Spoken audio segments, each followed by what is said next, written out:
de conscience. Telema bunda pona mboka na yo. Telema peuple congolais. Ngonga yango yo longwa na pongi. Osana mboke tonda na kitae. Chers compatriotes, tant de l'intérieur que de la diaspora congolaise, mesdames, mesdemoiselles, messieurs, la PARECO, notre mouvement de la résistance, a connu durant l'année 2021 des grands bouleversements marqués par le décès en mars dernier de notre leader charismatique, M. Honoré Mbanda Nzamboko Atumba.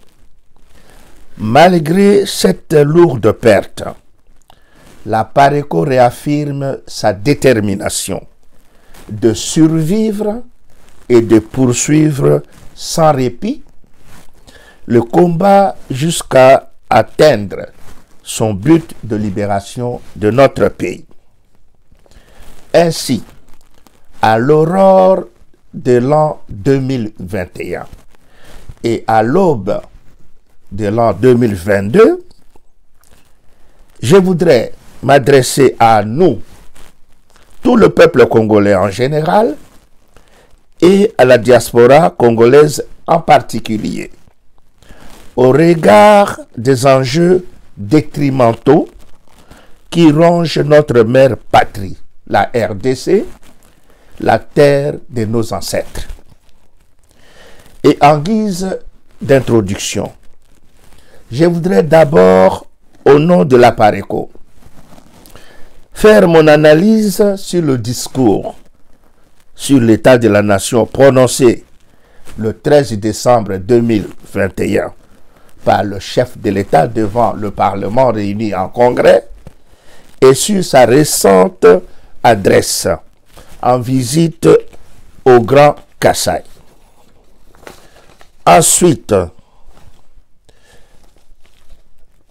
je vais faire quelques réflexions en quête de solutions au drame que nous vivons. Mesdames, mesdemoiselles et messieurs, beaucoup d'analystes et d'observateurs politiques se sont déjà suffisamment exprimés sur ces discours. Mais je voudrais davantage relever ce qui suit en guise de questionnement, d'abord à Félix Tshilombo lui-même. En effet, que signifie la sémantique d'état de la nation? Eh bien, un état de la nation est autant un état de lieu que des états généraux d'une nation. Une situation présente et actuelle de la nation où l'on donne le bilan, un bilan d'étape de réalisation du programme d'action du chef de l'État sur les plans économiques, social, sécuritaire, politique intérieure, diplomatique. Une forme de diagnostic donc de l'état général de la santé de la nation. C'est ça qu'on appelle état de la nation. Globalement, le peuple est resté littéralement dans sa soif et insatisfait sur tous ses plans, c'est-à-dire économique, politique, sécuritaire, etc. En effet, le chef de l'État n'a pas abordé ni fait allusion aux situations ci-après que le peuple attendait. Le chef de l'État n'a fait aucune allusion sur des questions sérieuses qui touchent directement au social, si ce n'est que une reconnaissance furtive, comme quoi la situation n'est pas reluisante. Il n'y a aucune allusion faite sur l'escroquerie de la taxe du RAM, Aucune allusion sur la résurgence de la milice M23. Aucune allusion sur l'évaluation de l'état de siège. Aucune allusion sur la situation de Minembwe. Aucune allusion sur l'occupation de la Zambie, sur l'occupation par la Zambie de la région de Moba à Pueto. Aucune allusion sur le pillage systématique des minerais et des détournements de fonds par ses proches collaborateurs. Aucune allusion sur les corruptions devenues un mode de gestion dans toutes les institutions. Aucune allusion sur les accords de partenariat signés avec le Rwanda sur l'exploitation des ressources minières et sur l'exploitation de l'aéroport de Goma. Aucune allusion sur les accords bilatéraux signés avec l'Ouganda, le Rwanda et le Burundi pour l'entrée respectivement de l'armée ougandaise, de la police rwandaise à Goma et de l'armée burundaise à Uvira. Et actuellement avec la police sénégalaise.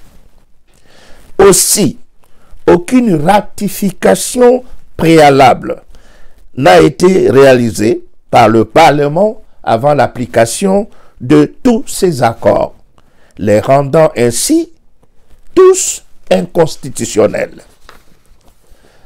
Mais à contrario, Félix Tshilombo a présenté plutôt un discours manipulateur et démagogique. Un discours plein de promesses, ayant des allures de projet de société et équivalant à une campagne électorale. Un état de nation ne se conjugue pas au futur, mais bien au présent, découlant du passé bien entendu. Tandis que les promesses relèvent du potentiel probable, mais jamais du réalisé factuel. Au demeurant, c'est un chef de l'État qui s'est distingué par des jérémiades et des accusations à l'endroit des autres institutions, démontrant ainsi son indélicatesse notoire dans l'exercice de sa fonction. Car, comment comprendre un chef de l'État qui critique le gouvernement pendant que c'est lui qui préside le Conseil des ministres et que donc il est le chef de l'exécutif? Comment comprendre un chef de l'État qui critique la justice alors que c'est lui qui est le magistrat suprême?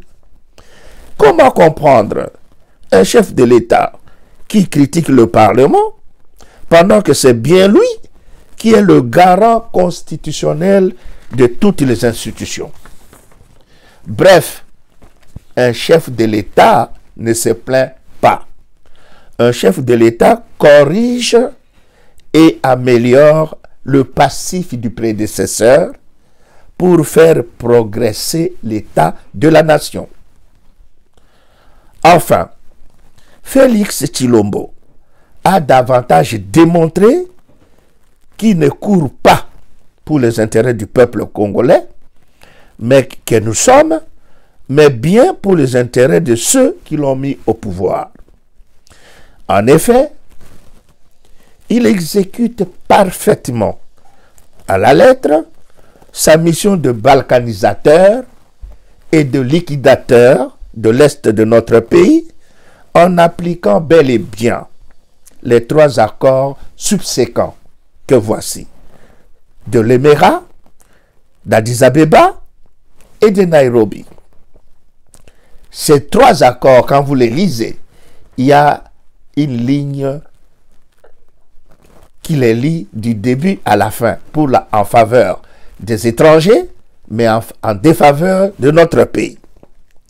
Par ailleurs, en Mbuji-Mayi, Félix Tshilombo a tenu un discours au élan régionaliste et tribaliste. sémant ainsi les germes de la division nationale, de la rupture de la cohésion nationale. Une attitude indigne d'un chef de l'État. Aussi, venons-nous d'apprendre de nos sources au sein du Parlement que ce Parlement vient d'octroyer à Félix Tshilombo un blanc-seing pour lui permettre, durant les vacances parlementaires, de gouverner par des ordonnances présidentielles. Voilà une offre à glissement vers la dictature. Mesdames et messieurs, s'agissant maintenant de mes réflexions, en quête de solutions au drame que nous vivons, je commence par nous poser cette question capitale. Qui de Félix Tshilombo ou de nous, le peuple, est l'idiot et le médiocre? Eh bien, après une analyse approfondie et méticuleuse, ma réponse toute trouvée est que c'est plutôt nous, le peuple, qui sommes des idiots, des médiocres et des dindons de la farce. Et je m'en vais vous le démontrer. Commençons donc par nous-mêmes, le peuple, avant d'en arriver à la diaspora. Quel peuple sommes-nous? J'entends par peuple, nous tous, civils et militaires, Congolais habitant la RDC et de la diaspora. Nous, peuple, nous reconnaissons tous que nous sommes délibérément mis dans un état de paupérisation tel que nous vivons à présent, dans des conditions infrahumaines, inacceptables. Mais nous nous contentons de pratiquer la résilience pour nous adapter à chaque paradigme. Pourquoi sommes-nous toujours victimes des reliques du paternalisme du colonisateur belge qui sous-tend encore notre bambinisme? Nous savons tous et nous sommes tous conscients que Tshilombo n'a pas été voté par nous, le peuple, mais qu'il a été élu par des occupants Tutsis. Quelle a été la position définitive du peuple à cette proclamation frauduleuse? Ce fut plutôt l'acquiescement démissionnaire naïf.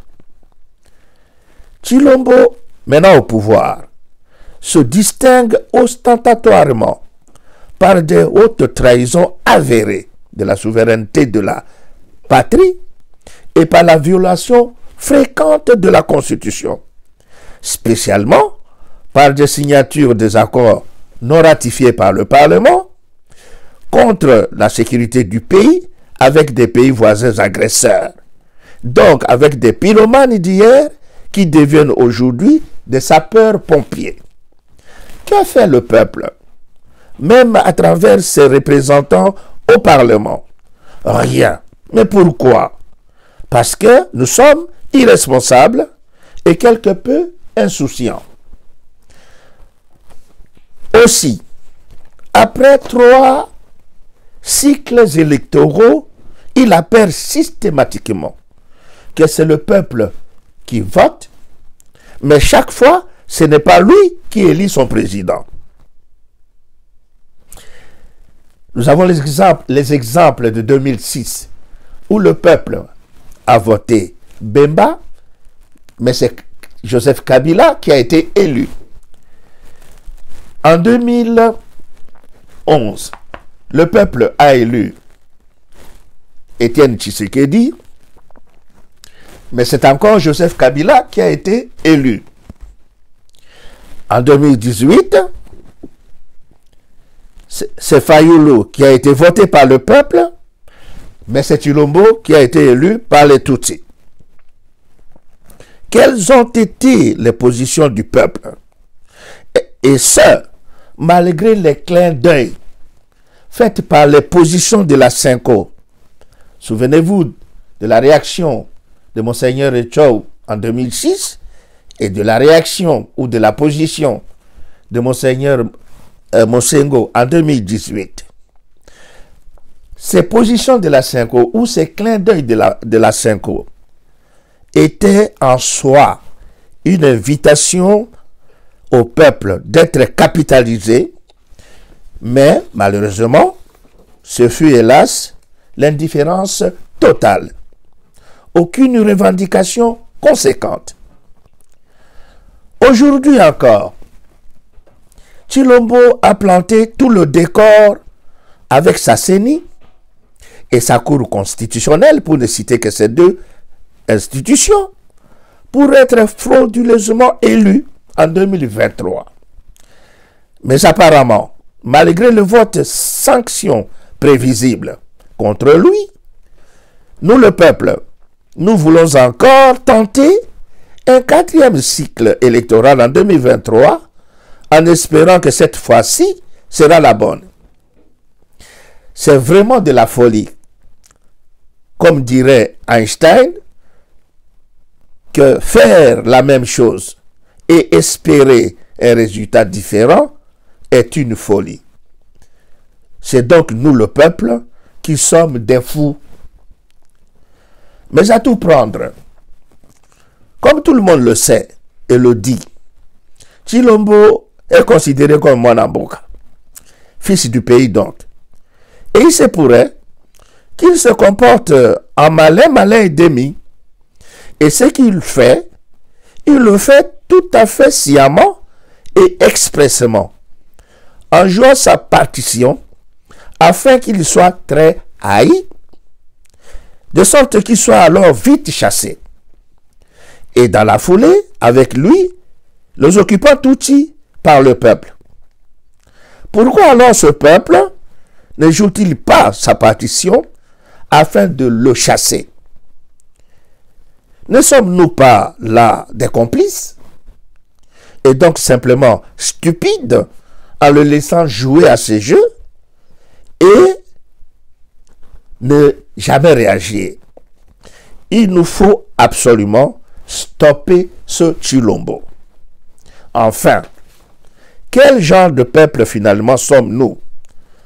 Quand est-ce que nous, peuples, allons-nous comprendre que d'une part, Tshilombo n'est pas aussi idiot aux yeux de ses maîtres de Kampala et Kigali, car exécutant sa mission à leur entière satisfaction.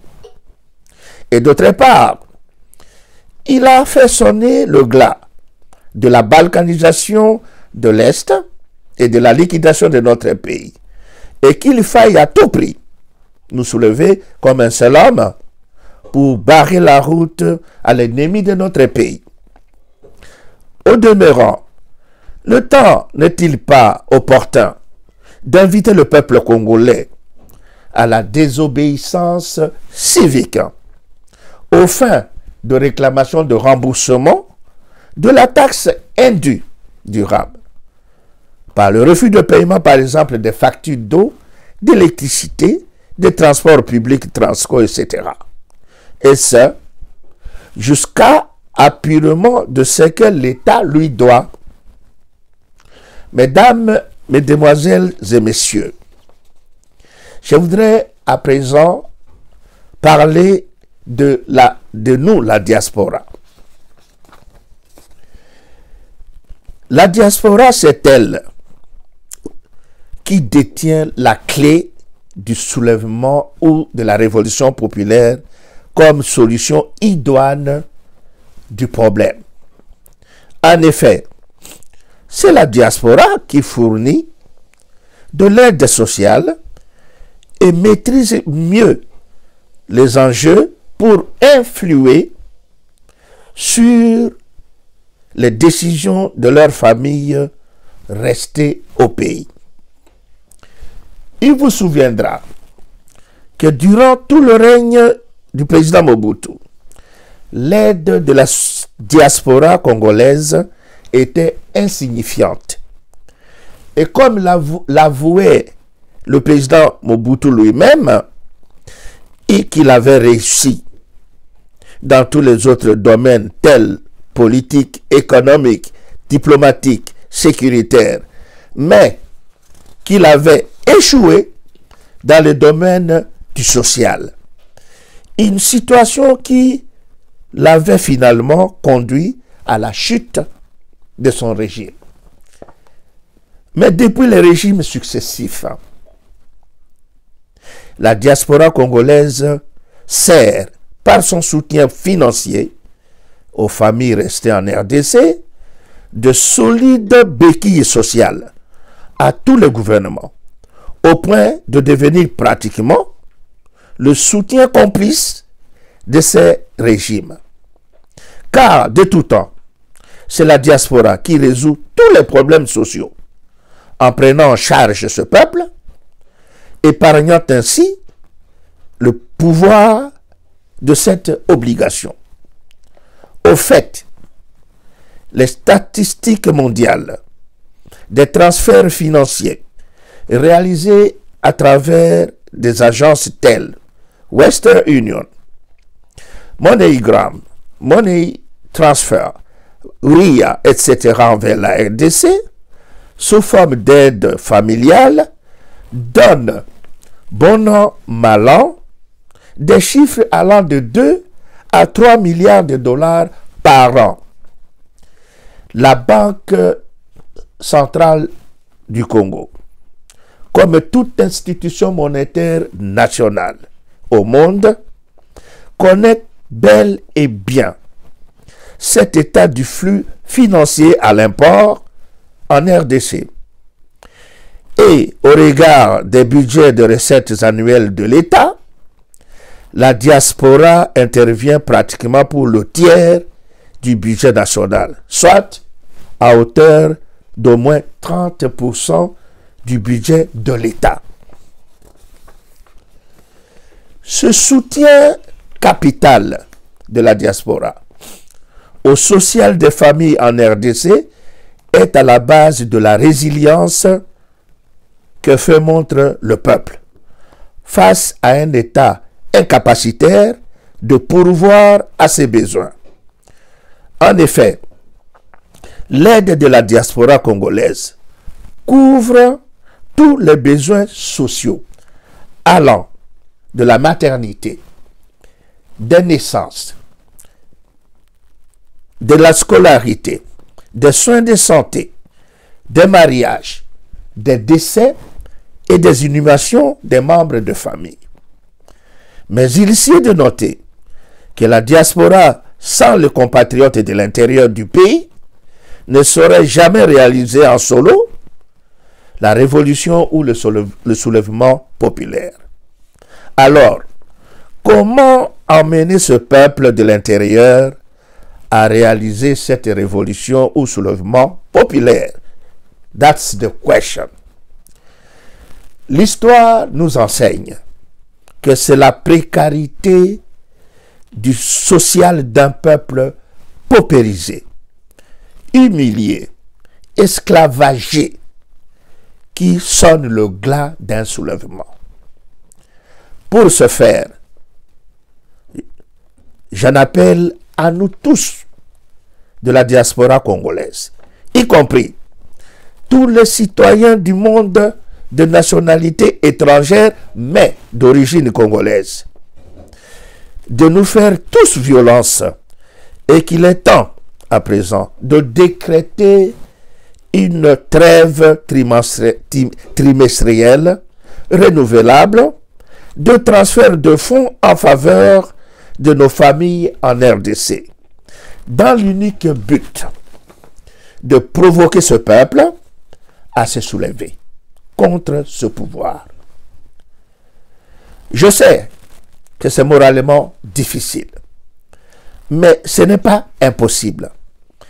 Et 3 mois seraient suffisants pour atteindre ce but, afin de libérer enfin définitivement le pays dans l'intérêt bien compris de nous tous. C'est bien dommage, mais il nous faut des sacrifices. Mesdames, mesdemoiselles et messieurs, pour terminer, je fais appel à tous nos compatriotes civils et militaires, résistants et combattants, épris de paix et de liberté, de ne pas abandonner, de se mettre debout et de nous rejoindre dans ces combats nobles de protection de notre mère Congo, la terre de nos ancêtres, car la liberté s'arrache. Cessons un peu de suivre la nomenclatura politique, c'est-à-dire le pouvoir et l'opposition, qui ne sont là qu'en quête de pouvoir, pour que, soit j'y suis et j'y reste, ou ôte-toi de là que je m'y mette.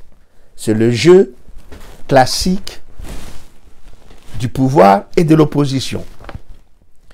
La situation n'est pas perdue. Et je voudrais louer la bravoure de nos compatriotes de Goma, ainsi que des combattants Maï-Maï, car sans eux, l'Est de notre pays serait déjà parti. Nous avons l'obligation de les soutenir. Et enfin, j'en profite pour souhaiter aux uns et aux autres, et à toutes les familles de tous mes compatriotes, mes vœux les meilleurs pour l'année nouvelle 2022, et que Dieu bénisse la RDC et son peuple. Ingeta, Ingeta, Ingeta.